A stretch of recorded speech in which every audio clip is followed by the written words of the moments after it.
personne. Et après le décès du testataire, l'héritier, en fait, prend, en fait, ce bien-là. Mais ici,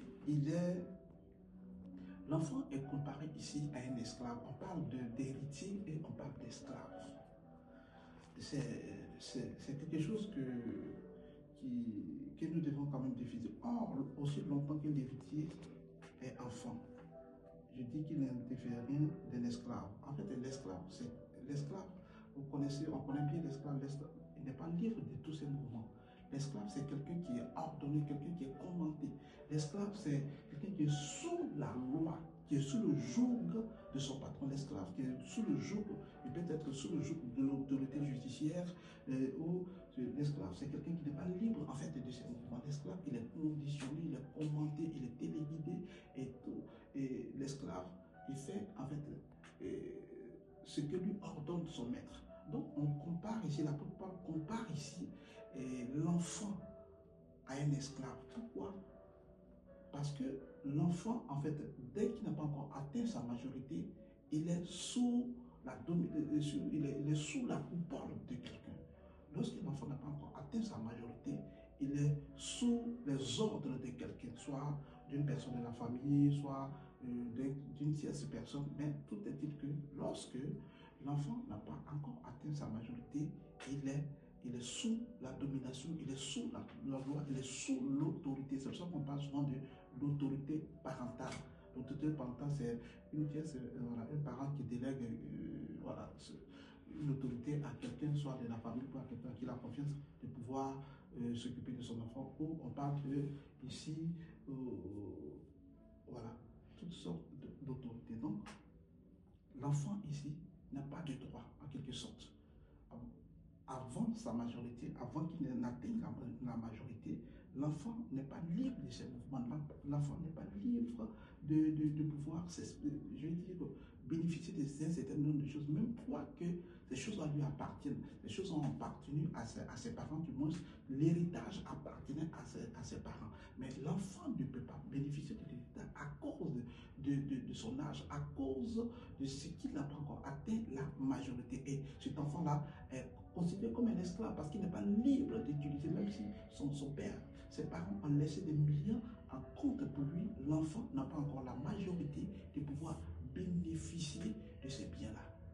Donc ici, l'apôtre Paul compare ici l'enfant à un esclave.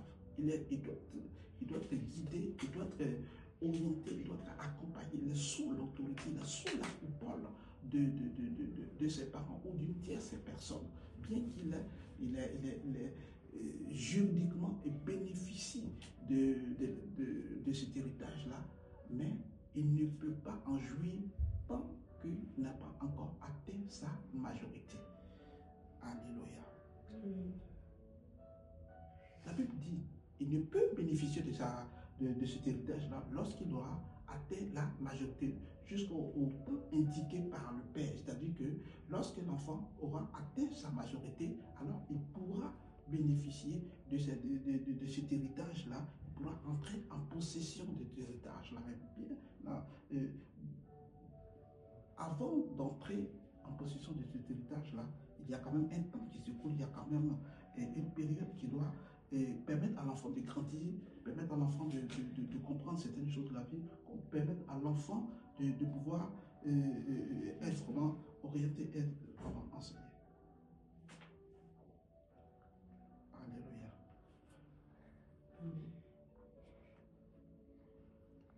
En fait, c'est cette parabole, je pourrais dire cette parole-là que l'apôtre Paul prend pour illustrer en fait les croyants bien avant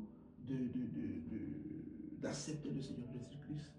Les croyants, en fait, nous étions en fait quelque part, nous étions en fait sous la loi, nous étions sous la domination de quelqu'un, nous étions en fait séparés de Dieu, bien que nous sommes co-héritiers avec Christ. Et elle va le lire nous sommes co-héritiers avec Christ, mais nous ne pouvons pas rentrer en possession de cet héritage-là parce que nous sommes encore sous la domination. Nous sommes encore je veux dire, dans un certain nombre de Dieu, pas des non-croyants, on était encore sous la domination, non encore dans les ténèbres, parce qu'on n'était pas encore, nous n'étions pas encore dans la lumière. Gloire à Dieu.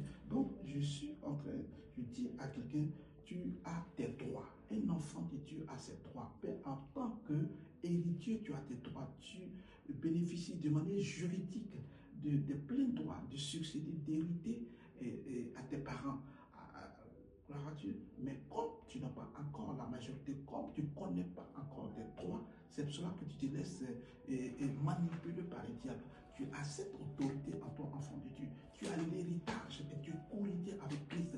Christ t'a créé pour que tu bénéficies de l'héritage.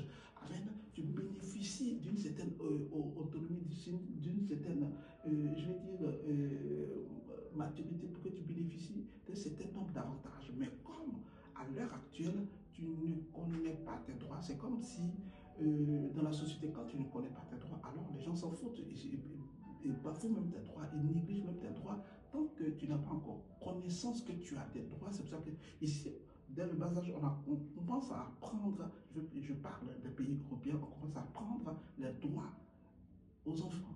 Quand tu dis à un enfant, j'ai le droit de faire ceci, j'ai le droit de faire cela, j'ai le droit de faire ceci, à l'école même, dès le bas âge, on commence à leur apprendre ce que c'est que leur droit, ce qu'ils ont le droit de faire et ce qu'ils n'ont pas le droit de faire. Alléluia.